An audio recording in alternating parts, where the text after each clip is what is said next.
ਵਾਹਿਗੁਰੂ ਸਾਹਿਬ JIO.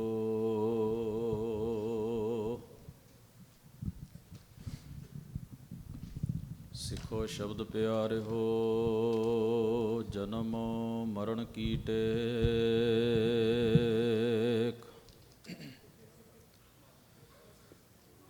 ਮੋਖੀ ਉਜਲ ਸਦਾ ਸੁਖੀ, ਨਾਨਕ ਸਿਮਰਤ ਏਕ।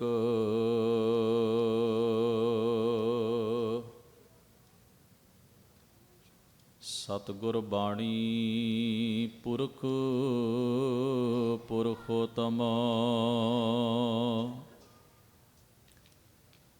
ਬਾਣੀ ਸਿਉ ਚਿਤ ਲਾਵੈ ਗੋ।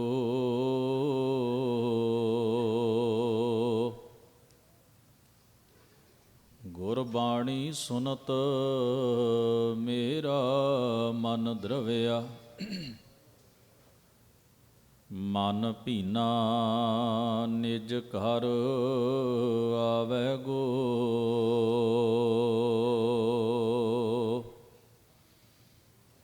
ਹਉ ਨਾ ਛੋਡੋ ਕੰਤ ਪਾਸਰਾ,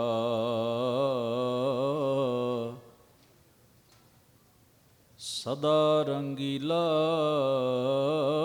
ਲਾਲ ਪਿਆਰਾ। ਇਹ ਮਹਿੰਜਾ ਆਸਰਾ,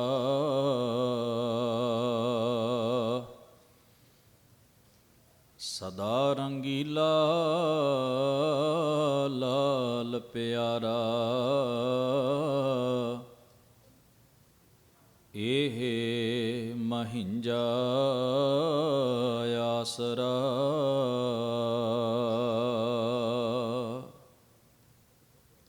ਪਰਮ ਸਨਮਾਨਯੋਗ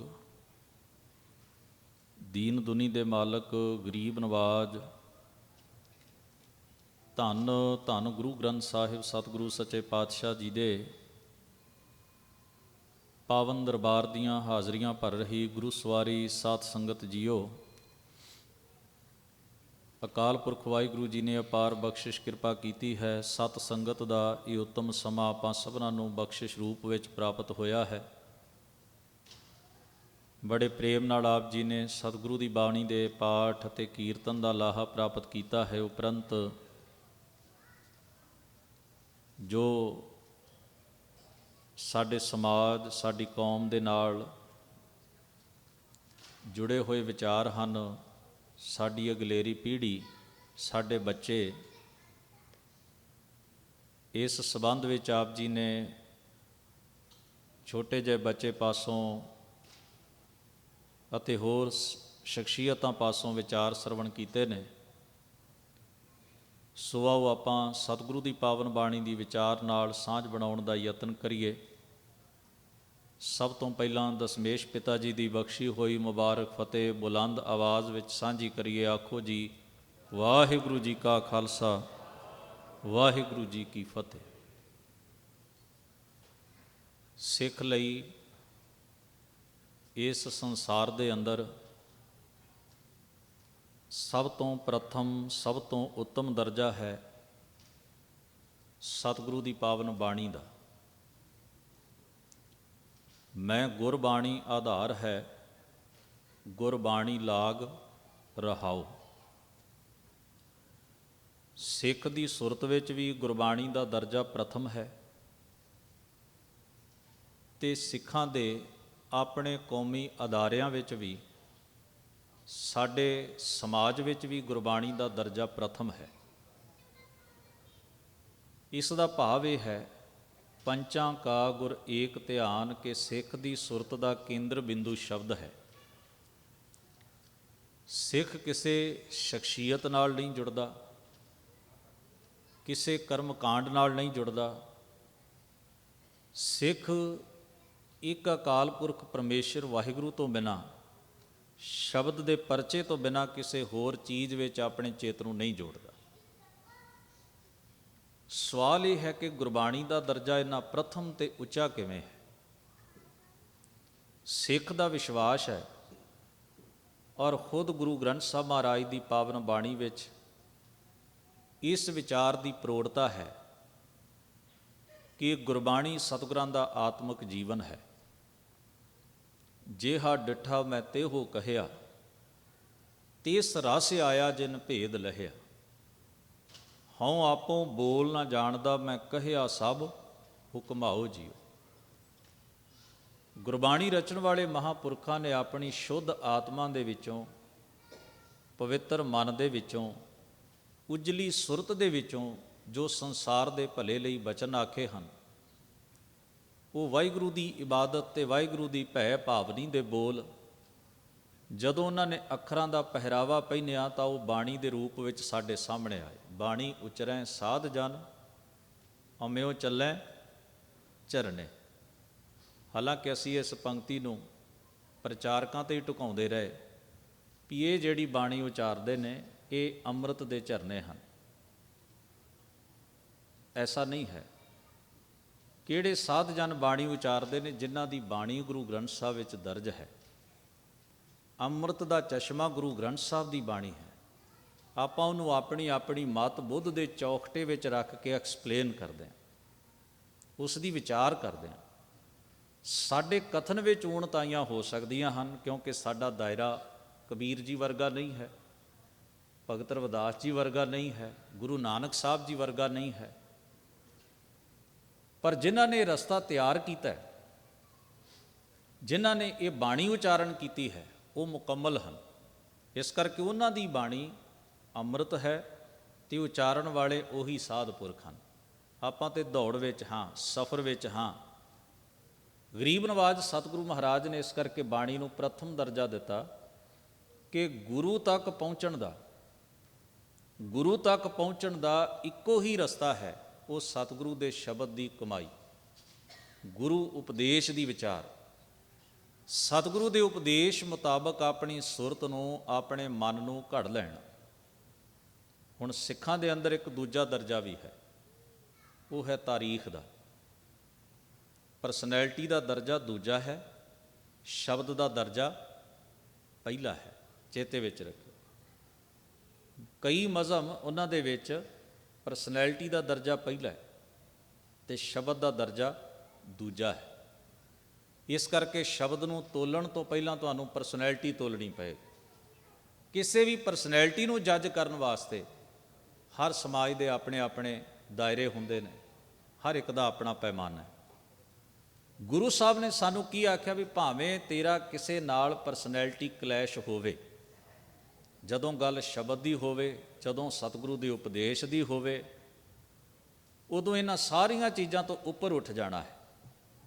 ਇਸ ਕਰਕੇ ਦੂਜਾ ਦਰਜਾ ਸਾਡੇ ਵਿੱਚ ਪਰਸਨੈਲਿਟੀ ਦਾ ਹੈ, ਪਹਿਲਾ ਦਰਜਾ ਸ਼ਬਦ ਹੈ। ਅਸੀਂ ਭਾਈ ਮਨੀ ਸਿੰਘ ਜੀ ਦੀ ਰਿਸਪੈਕਟ ਕਿਉਂ ਕਰਦੇ ਹਾਂ? ਕਿਉਂਕਿ ਉਹ ਸ਼ਬਦ ਦੇ ਰਾਹ ਉੱਤੇ ਚੱਲੇ ਤੇ ਉਹਨਾਂ ਸਿੱਖੀ ਕਮਾਈ।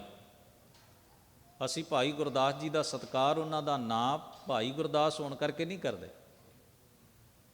ਅਸੀਂ ਉਹਨਾਂ ਦਾ ਸਤਿਕਾਰ ਕਿਉਂ ਇੰਨਾ ਕਰਦੇ ਹਾਂ? ਕਿਉਂਕਿ ਉਹਨਾਂ ਸਤਿਗੁਰੂ ਦੇ ਸ਼ਬਦ ਨੂੰ ਕਮਾਇਆ, ਉਹਨਾਂ ਗੁਰੂ ਦੀ ਸਿੱਖੀ ਕਮਾਈ। ਆਪਾਂ ਬਾਬਾ ਬੁੱਢਾ ਜੀ ਦਾ ਸਤਿਕਾਰ ਕਿਉਂ ਕਰਦੇ ਹਾਂ? ਕਿਉਂਕਿ ਉਹਨਾਂ ਸਤਿਗੁਰੂ ਦੇ ਸ਼ਬਦ ਔਰ ਸਿੱਖੀ ਨੂੰ ਕਮਾਇਆ। ਉਸ ਕਮਾਈ ਕਰਕੇ ਉਹਨਾਂ ਦਾ ਨਾਮ ਤੇ ਉਹਨਾਂ ਦੀ ਪਰਸਨੈਲਿਟੀ ਨੂੰ ਰਿਸਪੈਕਟ ਤੇ ਸਤਿਕਾਰ ਆਪਾਂ ਦਿੰਦੇ ਹਾਂ, ਵਰਨਾ ਉਹਨਾਂ ਦੇ ਨਾਮ ਕਰਕੇ ਨਹੀਂ ਦਿੰਦੇ। ਦੁਨੀਆ 'ਚ ਹੋਰ ਵੀ ਬੜੇ ਲੋਕ ਹੋਣਗੇ ਜਿਨ੍ਹਾਂ ਨੇ ਆਪਣਾ ਨਾਮ ਮਨੀ ਰੱਖਿਆ ਹੋਏਗਾ, ਮਨੀ ਸਿੰਘ ਰੱਖਿਆ ਹੋਏਗਾ, ਤਾਰਾ ਸਿੰਘ ਰੱਖਿਆ ਹੋਏਗਾ, ਬੜੇ ਲੋਕਾਂ ਨੇ ਨਾਂ ਰੱਖੇ ਨੇ। ਕਿਸੇ ਨੂੰ ਉਹਨਾਂ ਦੇ ਨਾਂ ਕਰਕੇ ਸਤਿਕਾਰ ਆਪਾਂ ਦਿੱਤਾ।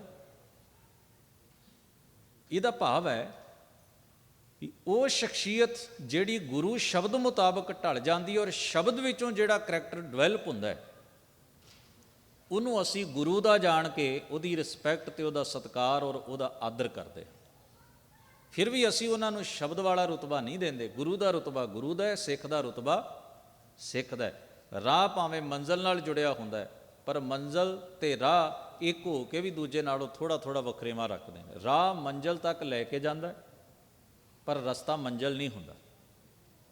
ਪੌੜੀ ਸਾਨੂੰ ਛੱਤ ਤੇ ਲੈ ਕੇ ਜਾਂਦੀ ਏ, ਪਰ ਪੌੜੀ ਛੱਤ ਨਹੀਂ ਹੁੰਦੀ ਕਿ ਤੁਸੀਂ ਪੌੜੀ ਦੇ ਡੰਡੇ ਤੇ ਬਹਿ ਜਾਓ ਤੇ ਆਖੋ ਮੈਂ ਛੱਤ ਤੇ ਪਹੁੰਚ ਗਿਆ। ਇਸ ਵਾਸਤੇ ਇਸ ਫਰਕ ਨੂੰ ਜੇ ਅਸੀਂ ਸਮਝ ਲਈਏ ਤੇ ਸਾਡੀਆਂ ਬਹੁਤ ਸਾਰੀਆਂ ਕੌਮੀ ਮੁਸ਼ਕਲਾਂ ਦਾ ਹੱਲ ਹੋ ਸਕਦਾ। ਤੀਜੀ ਬਾਤ ਹੈ ਇਤਿਹਾਸ।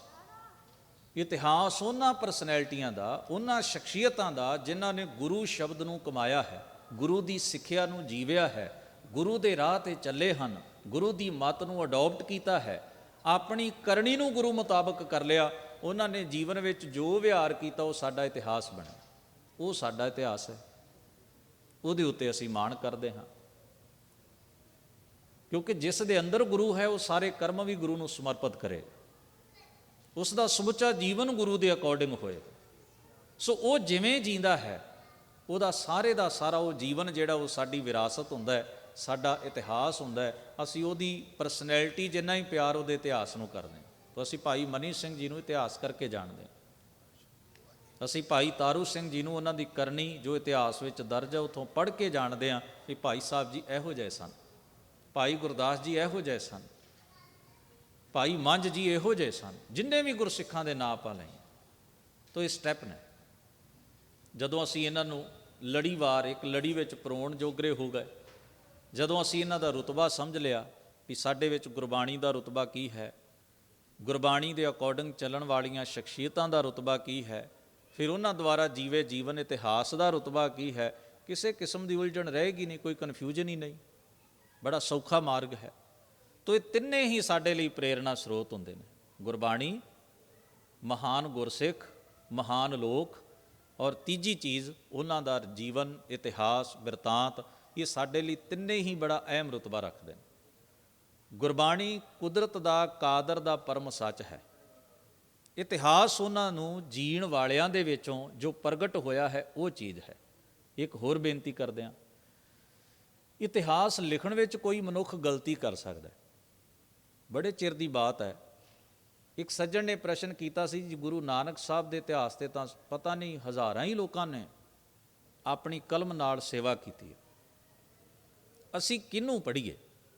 ਸਾਡੇ ਸਾਹਮਣੇ ਸਵਾਲ ਹੈ, ਕਿਹਨੂੰ ਪੜ੍ਹੀਏ?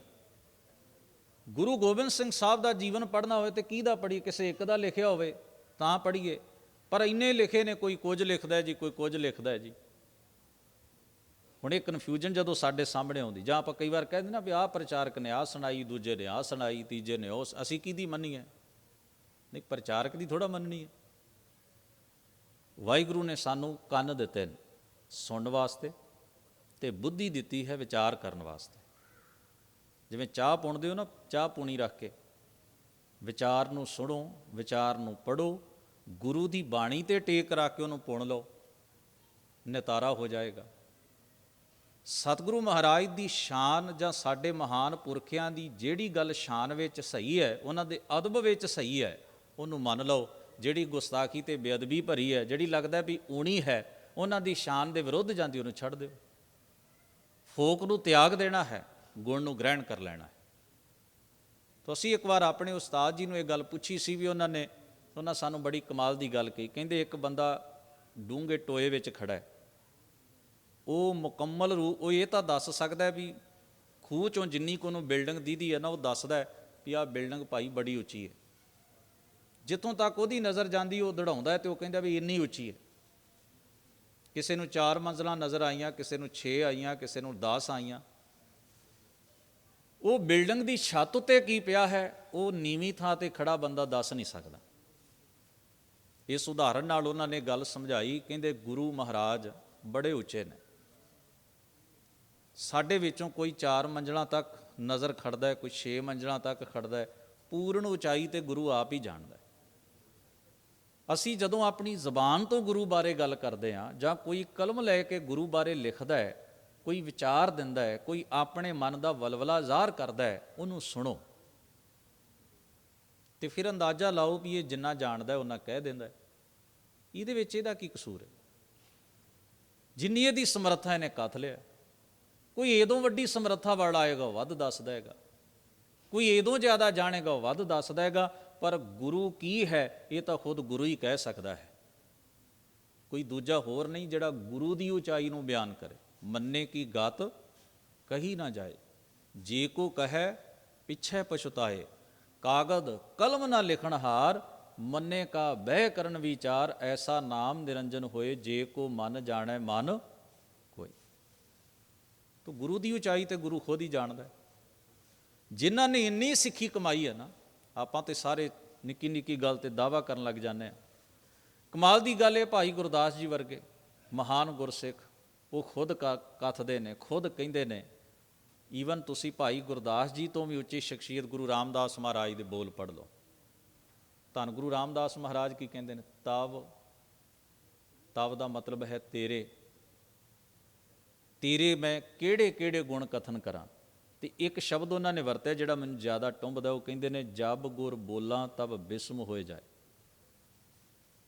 ਜਬ ਗੁਰ, ਉਹ ਕਹਿੰਦੇ ਗੁਰੂ ਦੇ ਬਾਰੇ ਕਥਨਾ ਤਾਂ ਵੱਖਰੀ ਗੱਲ, ਜਦੋਂ ਮੈਂ ਗੁਰੂ ਵੀ ਕਹਿਣਾ ਨਾ ਗੁਰੂ, ਤੇ ਗੁਰੂ ਦੀ ਜਿਹੜੀ ਪਰਸਨੈਲਿਟੀ ਜਾਂ ਗੁਰੂ ਦੀ ਜਿਹੜੀ ਇਮੇਜ ਮੇਰੀ ਸੁਰਤ ਵਿੱਚ ਵਸਦੀ ਹੈ, ਮੈਨੂੰ ਵਿਸਮਾਦ ਵਿੱਚ ਲੈ ਜਾਂਦੀ। ਗੁਰੂ ਬਾਰੇ ਐਕਸਪਲੇਨ ਕਰਨਾ ਤਾਂ ਸੈਕੰਡਰੀ ਹੈ ਨਾ, ਦੂਜਾ ਸਟੈਪ ਹੈ। ਜਬ ਗੁਰ ਬੋਲਾਂ ਤਬ ਬਿਸਮ ਹੋ ਜਾਏ। ਜਦੋਂ ਮੈਂ ਗੁਰੂ ਆਖਦਾ, ਗੁਰੂ ਦਾ ਨਾਮ ਵੀ ਲੈਂਦਾ, ਤਾਂ ਮੇਰੀ ਸੁਰਤ ਪ੍ਰੇਮ ਤੇ ਅਚਰਜ ਦੇ ਨਾਲ ਭਰ ਜਾਂਦੀ ਹੈ। ਇਸ ਤੋਂ ਅੱਗੇ ਮੇਰੇ ਕੋਲ ਸ਼ਬਦ ਨਹੀਂ ਹੁੰਦਾ ਵੀ ਮੈਂ ਗੁਰੂ ਨੂੰ ਐਕਸਪਲੇਨ ਕਰਾਂ। ਇੱਕ ਕਵੀ ਨੇ ਲਿਖਿਆ, ਚਲੀ ਪੂਤਰੀ ਲੋਨ ਕੀ ਅਥਾਹ ਸਿੰਧ ਕੀ ਲੈਨ। ਕਹਿੰਦੇ ਲੂਣ ਦੀ ਡਲੀ ਬੰਨ੍ਹ ਕੇ ਨਾ, ਲੂਣ ਦੀ ਡਲੀ ਧਾਗੇ ਨਾਲ ਕਿਸੇ ਨੇ ਉਹਨੂੰ ਸਮੁੰਦਰ ਦੇ ਪਾਣੀ ਦੇ ਵਿੱਚ ਇਵੇਂ ਵਗਾਇਆ ਵੀ ਮੈਂ ਇਹਦੇ ਨਾਲ ਪਾਣੀ ਨਾਪਣਾ। ਉਹ ਕਹਿੰਦੇ ਪਾਣੀ 'ਚ ਪੈਂਦੇ ਹੀ ਖੁਰ ਗਈ। ਮਾਪੋਗੇ ਕਾਹਦੇ ਨਾਲ? ਮਾਪਣਾ ਵੀ ਸਮੁੰਦਰ ਹੈ ਤੇ ਲੂਣ ਦੀ ਡਲੀ ਨਾਲ, ਜਿਹੜੀ ਪਾਣੀ ਵਿੱਚ ਪੈਂਦੇ ਹੀ ਖੁਰ ਜਾਏਗੀ। ਜਿਹੜੇ ਵੀ ਗੁਰੂ ਦੇ ਰਾਹ ਦੇ ਉੱਤੇ ਚੱਲੇ, ਗੁਰੂ ਨੂੰ ਜਾਣਨ ਲਈ, ਉਹ ਗੁਰੂ ਵਿੱਚ ਹੀ ਅਭੇਦ ਹੋ ਗਏ। ਕਿਸੇ ਨੇ ਵਾਪਸ ਪਰਤ ਕੇ ਇਹ ਨਹੀਂ ਕਿਹਾ ਵੀ ਮੈਂ ਇੰਨਾ ਜਾਣ ਲਿਆ ਗੁਰੂ ਨੂੰ, ਉਹ ਕਹਿੰਦੇ ਜਾਣੇ ਹੀ ਕੱਖ ਨਹੀਂ। ਪਰ ਹਾਂ, ਇੱਕ ਸਕੂਨ ਤੇ ਆਨੰਦ ਹੈ ਕਿ ਅਸੀਂ ਇਸ ਰਾਹ ਦੇ ਪਾਂਧੀ ਹਾਂ। ਇੰਨਾ ਹੀ ਬੜਾ ਹੈ ਕਿ ਅਸੀਂ ਇਹ ਘਾਲਣਾ ਘਾਲਦੇ ਹਾਂ। ਸਾਡੇ ਪੁਰਖੇ, ਸਾਡੇ ਬਜ਼ੁਰਗ ਜਿਨ੍ਹਾਂ ਨੇ ਇੰਨੀਆਂ ਘਾਲਣਾ ਘਾਲੀਆਂ, ਜਦੋਂ ਉਹਨਾਂ ਨੂੰ ਕੋਈ ਕਹਿੰਦਾ ਸੀ ਨਾ ਇਹਦਾ ਜਿਵੇਂ ਸਾਨੂੰ ਸਕੂਲਾਂ ਵਿੱਚ ਇੱਕ ਕਹਾਣੀ ਪੜ੍ਹਾਈ ਜਾਂਦੀ ਸੀ ਵੀ ਇੱਕ ਬਜ਼ੁਰਗ ਬਾਬਾ ਜਿਹੜਾ ਸੀ ਨਾ, ਉਹ ਅੰਬ ਦਾ ਬੂਟਾ ਲਾ ਰਿਹਾ। ਉਹਨੂੰ ਬੂਟਾ ਲਾ ਕੇ ਉਹਨੇ ਪਾਣੀ ਪਾਇਆ ਤੇ ਉਹਦਾ ਨਿੱਕਾ ਜਿਹਾ ਪੋਤਰਾ ਆ ਕੇ ਉਹਦੇ ਕੋਲ ਕਹਿੰਦਾ, ਬਾਪੂ ਜੀ ਇਹ ਕੀ ਕਰਦੇ ਹੋ? ਉਹਨੇ ਕਿਹਾ, ਪੁੱਤਰ ਇਹ ਮੈਂ ਅੰਬ ਦਾ ਬੂਟਾ ਲਾਇਆ, ਇਹ ਵੱਡਾ ਹੋਏਗਾ, ਇਹਨੂੰ ਮੈਂ ਪਾਣੀ ਪਾਵਾਂਗਾ, ਇਹ ਵੱਡਾ ਹੋਏਗਾ, ਇਹਦੀ ਮੈਂ ਰਾਖੀ ਕਰਾਂਗਾ, ਕੋਈ ਅਵਾਰਾ ਪਸ਼ੂ ਨਾ ਖਾ ਜਾਏ, ਇਹਨੂੰ ਹੌਲੀ ਹੌਲੀ ਆਪਾਂ ਪਾਲ ਕੇ ਵੱਡਾ ਕਰਾਂਗੇ। ਜਦੋਂ ਇਹ ਵੱਡਾ ਹੋ ਜਾਏਗਾ ਫਿਰ ਇਹਨੂੰ ਬੂਰ ਪਏਗਾ, ਫਿਰ ਉਹਨੂੰ ਅੰਬ ਲੱਗਣਗੇ, ਫਿਰ ਉਹ ਅੰਬ ਪੱਕਣਗੇ ਤਾਂ ਫਿਰ ਆਪਾਂ ਉਹਨੂੰ ਖਾਵਾਂਗੇ। ਬੱਚਾ ਭੋਲਾ ਸੀ, ਉਹਨੇ ਸਵਾਲ ਕੀਤਾ, ਕਹਿੰਦਾ ਬਾਪੂ ਜੀ ਉਨੇ ਚਿਰ ਨੂੰ ਤਾਂ ਤੁਸੀਂ ਮਰ ਜਾਣਾ ਜਿੰਨੇ ਚਿਰ ਨੂੰ ਇਹਨੂੰ ਅੰਬ ਲੱਗਣੇ ਨੇ। ਬੂਟਾ ਤੁਸੀਂ ਲਾ ਰਹੇ ਹੋ, ਪਾਣੀ ਤੁਸੀਂ ਪਾ ਰਹੇ ਹੋ, ਤੁਸੀਂ 4 ਸਾਲ 10 ਸਾਲ 8 ਖੌਰੇ ਕਿੰਨੀ ਉਮਰ ਹੈ ਤੁਹਾਡੀ, ਪਰ ਮੈਨੂੰ ਲੱਗਦਾ ਹੈ ਕਿ ਜਿੰਨੇ ਚਿਰ ਨੂੰ ਇਹਨੂੰ ਅੰਬ ਲੱਗਣੇ ਨੇ ਉਹਨਾਂ ਚਿਰ ਨੂੰ ਤੁਸੀਂ ਹੋਣਾ ਨਹੀਂ। ਤੁਸੀਂ ਇਹਦੇ ਅੰਬ ਖਾਣੇ ਹੀ ਨਹੀਂ ਜਦੋਂ, ਤੇ ਇੰਨੇ ਲੰਬੇ ਚੱਕਰ 'ਚ ਕਿਉਂ ਪੈਂਦੇ ਹੋ? ਤੁਸੀਂ ਕਿਉਂ ਮਿਹਨਤ ਕਰਦੇ ਹੋ? ਉਹਨੇ ਕਿਹਾ, ਪੁੱਤਰ ਮੈਂ ਤੇਰੇ ਰੂਪ ਵਿੱਚ ਖਾਵਾਂਗਾ। ਜਿਹੜੇ ਅੰਬਾਂ ਦੇ ਬੂਟਿਆਂ ਦੇ ਅੰਬ ਮੈਂ ਖਾ ਰਿਹਾ ਉਹ ਮੇਰੇ ਦਾਦੇ ਨੇ ਲਾਏ ਸਨ। ਜਿਹੜੇ ਅੰਬ ਤੂੰ ਖਾਣੇ ਨੇ ਉਹ ਮੈਂ ਲਾਵਾਂਗਾ। ਜਿਹੜੇ ਤੇਰੇ ਪੋਤਰੇ ਖਾਣਗੇ ਉਹ ਤੂੰ ਲਾਏਂਗਾ। ਇਹਦਾ ਮਤਲਬ ਹੈ ਸਭ ਕੁਝ ਆਪ ਖਾਣ ਲਈ ਨਹੀਂ ਕੀਤਾ ਜਾਂਦਾ। ਜਦੋਂ ਮੇਰੀ ਔਲਾਦ ਇਹਨੂੰ ਖਾਏਗੀ ਨਾ, ਮੈਂ ਸਮਝਾਂਗਾ ਮੈਨੂੰ ਮਿਲ ਗਿਆ। ਕਰਮ ਵਿੱਚ ਵੀ ਇੱਕ ਸਕੂਨ ਹੁੰਦਾ, ਚੇਤੇ ਰੱਖਿਓ। ਆਪਾਂ ਸਾਰੇ ਰਿਜ਼ਲਟ ਕੱਢਣ ਦੇ ਚੱਕਰ ਵਿੱਚ ਹੀ ਰਹਿੰਦੇ ਹਰ ਵੇਲੇ। ਪਾਠ ਕਰਾਂ ਕੀ ਮਿਲੇਗਾ? ਜੇ ਪਾਠ ਦਾ ਆਨੰਦ ਨਹੀਂ ਤਾਂ ਕੁਝ ਨਹੀਂ ਮਿਲੇਗਾ। ਸੇਵਾ ਕਰਾਂ ਤੇ ਕੀ ਮਿਲੇਗਾ? ਜੇ ਸੇਵਾ 'ਚ ਹੀ ਆਨੰਦ ਨਹੀਂ ਹੈ ਤਾਂ ਕੁਝ ਨਹੀਂ ਮਿਲੇਗਾ। ਮਤ ਕਰੋ, ਉਹ ਈਗੋ ਹੀ ਵਧਾਏਗੀ, ਖੇਜ ਹੀ ਵਧਾਏਗੀ, ਐਵੇਂ ਕਿਚ-ਕਿਚ ਹੀ ਰਹੇਗੀ ਦੂਜਿਆਂ ਨਾਲ, ਨਿਕਲਣਾ ਕੁਝ ਨਹੀਂ ਉਹਦੇ 'ਚ। ਚੇਤੇ 'ਚ ਰੱਖਿਓ, ਕਰਮ ਦਾ ਵੀ ਆਪਣਾ ਸਕੂਨ ਹੈ। ਮਾਂ ਬੱਚੇ ਨੂੰ ਜਦੋਂ ਨਵਾਉਂਦੀ ਹੈ ਤਾਂ ਕੋਈ ਫਰਜ਼ ਪੂਰਤੀ ਨਹੀਂ ਕਰਦੀ। ਉਹਦੇ ਲਈ ਜਦੋਂ ਨਵੇਂ ਕੱਪੜੇ ਖਰੀਦਦੀ ਹੈ ਤਾਂ ਉਹਦੇ ਅੰਦਰ ਦੀ ਖੁਸ਼ੀ ਇੰਨੀ ਹੁੰਦੀ ਹੈ ਵੀ ਇਹ ਪਾ ਲਵੇ। ਉਸ ਵੇਲੇ ਉਹਦੇ ਅੰਦਰ ਸਵਾਰਥ ਨਹੀਂ, ਉਹਦੇ ਅੰਦਰ ਸਮਰਪਣ ਹੁੰਦਾ ਹੈ। ਚੇਤੇ ਰੱਖਿਓ, ਜਦੋਂ ਉਹ ਆਪ ਥੋੜ੍ਹਾ ਖਾ ਕੇ ਬੱਚੇ ਨੂੰ ਖਵਾਉਂਦੀ ਹੈ, ਉਹ ਉਸ ਤਿਆਗ ਵਿੱਚ ਉਹਨੂੰ ਜਿਹੜਾ ਆਨੰਦ ਮਿਲਦਾ ਹੈ ਨਾ, ਉਹਨਾਂ ਬੱਚੇ ਦੇ ਮੂੰਹ 'ਚੋਂ ਕੱਢ ਕੇ ਖੁਦ ਮੂੰਹ ਵਿੱਚ ਪਾ ਲਵੇ ਤਾਂ ਨਹੀਂ ਮਿਲੇਗਾ। ਕਰਮ ਵਿੱਚ ਵੀ ਇੱਕ ਆਨੰਦ ਹੁੰਦਾ ਜਿਹੜਾ ਅਸੀਂ ਗ੍ਰਹਿਣ ਨਹੀਂ ਕਰਦੇ। ਅਸੀਂ ਚਾਹੁੰਦੇ ਹਾਂ ਕੋਈ ਪੈਕੇਜ ਮਿਲੇ, ਕੋਈ ਗਿਫਟ ਮਿਲੇ, ਕੋਈ ਬਣਿਆ ਬਣਾਇਆ ਆਰਟੀਫਿਸ਼ੀਅਲ ਡੱਬਾ ਸਾਡੇ ਘਰ ਆ ਜਾਏ ਵੀ ਆਹ ਲਓ ਫਲ ਲੈ ਲਓ, ਪਾਠ ਕੀਤਾ ਤੇ ਫਲ ਲਓ, ਸੇਵਾ ਕੀਤੀ ਹੈ ਫਲ ਲਓ। ਫਲ ਤੇ ਆਨੰਦ ਹੈ, ਸਕੂਨ ਹੈ, ਸੈਟਿਸਫੈਕਸ਼ਨ ਹੈ। ਉਹ ਜਿਵੇਂ ਤੁਸੀਂ ਆਪਣੇ ਰਿਸ਼ਤੇ ਪਾਲਦੇ ਆ ਉਹਦੇ ਪ੍ਰਤੀ ਤੁਸੀਂ ਹੰਭਦੇ ਹੋ, ਥੱਕਦੇ ਹੋ, ਮਿਹਨਤ ਕਰਦੇ ਹੋ, ਘਾਲਣਾ ਘਾਲਦੇ ਹੋ, ਧੁੱਪ ਛਾਂ ਸਹਿੰਦੇ ਹੋ, ਨੀਂਦਰਾ ਝਾਕਦੇ ਹੋ, ਭੁੱਖੇ ਰਹਿੰਦੇ ਹੋ, ਪਰ ਤੁਹਾਨੂੰ ਇੱਕ ਸਕੂਨ ਹੁੰਦਾ ਨਾ, ਮੈਂ ਆਪਣੇ ਪਰਿਵਾਰ ਲਈ ਕਰ ਰਿਹਾ, ਮੈਂ ਆਪਣੀ ਮਾਂ ਲਈ ਕਰ ਰਿਹਾ, ਪਤਨੀ ਲਈ ਕਰ ਰਿਹਾ, ਬੱਚੇ ਲਈ ਕਰ ਰਿਹਾ, ਭਰਾ ਲਈ ਕਰ ਰਿਹਾ। ਸਮਰਪਣ ਭਾਵ ਵਿੱਚ ਵੀ ਇੱਕ ਸਕੂਨ ਹੁੰਦਾ, ਤਕਲੀਫ ਨੂੰ ਸਹਿੰਦਿਆਂ ਵੀ ਤੁਸੀਂ ਅੰਦਰੋਂ ਖੁਸ਼ ਹੁੰਦੇ ਹੋ। ਜਦੋਂ ਅਸੀਂ ਧਰਮ ਦੇ ਦਾਇਰੇ ਵਿੱਚ ਆਉਂਦੇ, ਅਸੀਂ ਗੁਰੂ ਤੋਂ ਪਹਿਲਾਂ ਮੰਗਦੇ, ਕੀ ਦੇਂਗਾ? ਪਾਠ ਕਰਾਂ ਤੇ ਕੀ ਦੇਂਗਾ? ਸੇਵਾ ਕਰਾਂ ਤੇ ਕੀ ਦੇਂਗਾ? ਉਹ ਜਿਹੜੀ ਚੀਜ਼, ਜਿਹੜਾ ਲੈਣ ਦੀ ਪ੍ਰਕਿਰਿਆ ਹੈ, ਗੁਰੂ ਨਾਲ ਜਦੋਂ ਅਸੀਂ ਇਸ ਤਰ੍ਹਾਂ ਦਾ ਵਪਾਰ ਕਰਦੇ ਹਾਂ ਤੇ ਬੱਧਾ ਚੱਟੀ ਜੋ ਭਰੇ ਨਾ ਗੁਣ ਨਾ ਉਪਕਾਰ। ਹਜ਼ੂਰ ਨੇ ਆਖਿਆ ਫਿਰ ਤੂੰ ਬੱਝ ਕੇ ਕੰਮ ਕਰਦਾ, ਫਿਰ ਤੂੰ ਅੰਡਰ ਪ੍ਰੈਸ਼ਰ ਕਰਦਾ ਵੀ ਖੌਰੇ ਮਿਲੇਗਾ ਕਿ ਨਹੀਂ ਮਿਲੇਗਾ, ਪਤਾ ਨਹੀਂ ਪ੍ਰਵਾਨ ਹੋਏਗਾ ਕਿ ਨਹੀਂ ਹੋਏਗਾ। ਉਹ ਜਿਹੜੀ ਮਨੋ ਸਥਿਤੀ ਹੈ, ਉਹਦੇ ਵਿੱਚ ਕੰਮ ਕਰਨ ਵਾਲਾ ਵੀ ਅੰਡਰ ਪ੍ਰੈਸ਼ਰ ਹੈ, ਅਤੇ ਉਹ ਕਰਮ ਕਰਨ ਵਾਲਾ ਜਿਹੜਾ ਹੈ ਉਹ ਕਦੇ ਖੁਸ਼ ਨਹੀਂ ਹੁੰਦਾ, ਨਾ ਕਰਨ ਲੱਗਿਆਂ, ਨਾ ਕਰਦਿਆਂ ਹੋਇਆਂ, ਅਤੇ ਨਾ ਕਰਨ ਤੋਂ ਬਾਅਦ। ਉਹਨੇ ਅਸਲ ਰਸ ਤੇ ਗਵਾ ਲਿਆ। ਜਿਵੇਂ ਸਿਆਣੇ ਕਹਿੰਦੇ ਨਾ, ਬਿਖ ਵਿਦਿਆ ਅਭਿਆਸ ਬਿਨ ਭੋਜਨ ਗਰਲ ਅਗਾਹੇ। ਜਿਹੜਾ ਪ੍ਰਸ਼ਾਦਾ ਹੈ, ਪ੍ਰਸ਼ਾਦਾ ਛਕੀਦਾ ਪੇਟ ਦੀ ਭੁੱਖ ਦੂਰ ਕਰਨ ਲਈ, ਐਨਰਜੀ ਲਈ। ਸਰੀਰ ਨੂੰ ਭੋਜਨ ਤੋਂ ਐਨਰਜੀ ਮਿਲਣੀ ਹੈ, ਪਰ ਪ੍ਰਸ਼ਾਦਾ ਛਕਣ ਦਾ ਵੀ ਤਾਂ ਇੱਕ ਸਵਾਦ ਹੁੰਦਾ ਹੈ ਕਿ ਨਹੀਂ ਹੁੰਦਾ? ਆਪਾਂ ਜਦੋਂ ਰੋਟੀ ਖਾਂਦੇ ਹਾਂ, ਉਹਦਾ ਵੀ ਤਾਂ ਇੱਕ ਟੇਸਟ। ਮੰਨ ਲਓ ਸਾਨੂੰ ਕੋਈ ਫਿੱਕੀ ਕੱਚੀ ਰੋਟੀ ਲਾ ਕੇ ਦੇ ਦੇ, ਅਤੇ ਆਪਾਂ ਉਹਨੂੰ ਆਖੀਏ ਵੀ ਤਾਂ ਸਹੀ ਨਹੀਂ, ਖਾਣ ਦੇ ਯੋਗ, ਕਹੇਗਾ ਢਿੱਡ ਹੀ ਭਰਨਾ, ਐਨਰਜੀ ਚਾਹੀਦੀ ਹੈ ਤੈਨੂੰ ਜ਼ਬਾਨ ਨਾਲ ਕੀ?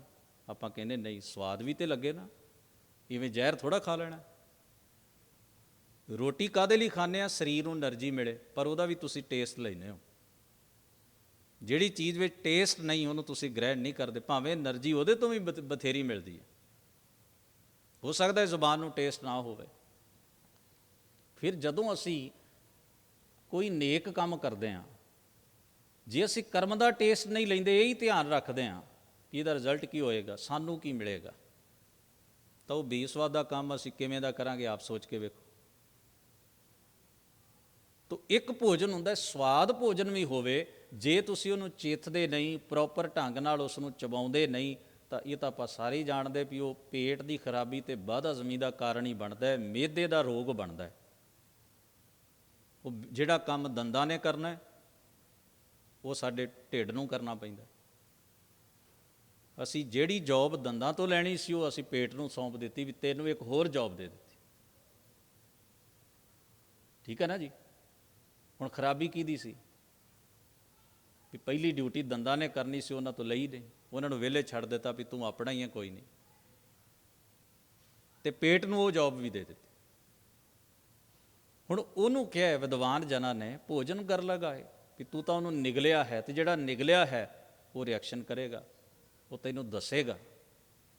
ਇਸੇ ਤਰ੍ਹਾਂ ਜਿਹੜੀ ਵਿੱਦਿਆ ਹੈ, ਇੱਥੇ ਵਿੱਦਿਆ ਤੋਂ ਭਾਵ ਕੋਈ ਵੀ ਚੰਗਾ ਉਪਦੇਸ਼, ਗੁਰੂ ਬਾਣੀ ਦਾ, ਕਿਸੇ ਬਜ਼ੁਰਗ ਦੀ ਸਿੱਖਿਆ, ਕੋਈ ਸਮਾਜ ਦੀ ਕੋਈ ਚੰਗੀ ਗੱਲ, ਜੇ ਉਹ ਅਭਿਆਸ ਵਿੱਚ ਨਹੀਂ ਹੈ ਅਤੇ ਕੇਵਲ ਇੱਥੇ ਰੱਖੀ ਹੋਈ ਹੈ, ਉਹ ਹੰਕਾਰ ਦੀ ਸੜੇ ਹਾਂਦ ਪੈਦਾ ਕਰੇਗੀ। ਸੇਵਾ 'ਚ ਜੇ ਟੇਸਟ ਨਹੀਂ ਹੈ ਤਾਂ ਈਗੋ ਵਧਾਏਗੀ, ਨਿਮਰਤਾ ਵਿੱਚ ਨਹੀਂ ਆਉਣ ਦੇਵੇਗੀ। ਧਰਮ ਗ੍ਰੰਥ ਦਾ ਪਠਨ ਪਾਠ ਜੇ ਉਹਦਾ ਟੇਸਟ ਨਹੀਂ ਲੈ ਰਿਹਾ ਤੁਸੀਂ ਕਰਨ ਲੱਗਿਆ, ਜਾਂ ਸੁਣਨ ਲੱਗਿਆ, ਜਾਂ ਪੜ੍ਹਨ ਲੱਗਿਆ, ਤਾਂ ਉਹ ਅਸੀਂ ਦੂਜਿਆਂ ਨੂੰ ਦੱਸਦੇ ਹੀ ਖੱਪ ਜਾਵਾਂਗੇ, ਮੈਂ ਇੰਨਾ ਕੀਤਾ, ਮੈਂ ਇੰਨਾ ਕੀਤਾ, ਮੈਂ ਇੰਨਾ ਕੀਤਾ। ਉਹਦੇ 'ਚ ਸਵਾਦ ਕੋਈ ਨਹੀਂ, ਆਨੰਦ ਕੋਈ ਨਹੀਂ। ਭਾਈ ਲਹਿਣਾ ਜੀ ਨੇ ਜਿਸ ਗੁਰਸਿੱਖ ਤੋਂ ਗੁਰੂ ਮਹਾਰਾਜ ਦੀ ਬਾਣੀ ਸਰਵਣ ਕੀਤੀ ਸੀ, ਭਾਈ ਜੋਧ, ਖਡੂਰ ਸਾਹਿਬ ਦੇ ਰਹਿਣ ਵਾਲਾ,